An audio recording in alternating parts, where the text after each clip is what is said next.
Pushpa 2 cinema ticket ధరల పెంపుపై దాఖలైన పిటిషన్ను తెలంగాణ హైకోర్టు మంగళవారం విచారించింది.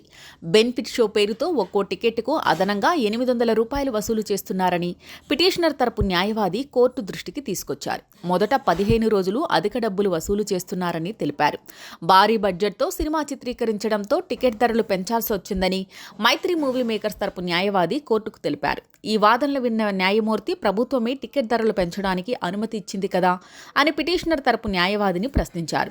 అయితే టికెట్ రేట్ల పెంపు వల్ల అభిమానులపై భారం పడుతోందని, పైగా అర్ధరాత్రి 1 గంటకు తెల్లవారుజామున 4 గంటలకు షోలు పెట్టి ప్రజలను ఇబ్బందులకు గురిచేస్తున్నారని పిటిషనర్ తరపు న్యాయవాది కోర్టు దృష్టికి తెచ్చారు.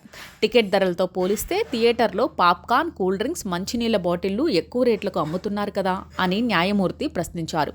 అలాగే పుష్ప 2 టికెట్ ధరల పెంపును ఉద్దేశించి కూడా నిర్మాత తరపు న్యాయవాదిని జడ్జి ప్రశ్నించారు.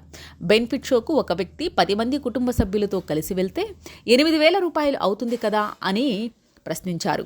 దీనికి నిర్మాత తరపు న్యాయవాది స్పందిస్తూ బెనిఫిట్ షో కేవలం హీరో అభిమాన సంఘాలకు మాత్రమేనని, అందుకే రేట్లు పెంచినట్లు కోర్టుకు తెలిపారు. కౌంటర్ దాఖలు చేయడానికి నిర్మాత తరపు న్యాయవాది సమయం కోరగా తదుపరి విచారణను డిసెంబర్ 17వ తేదీకి న్యాయమూర్తి వాయిదా వేశారు. డిసెంబర్ 5న సినిమా విడుదల కానుంది.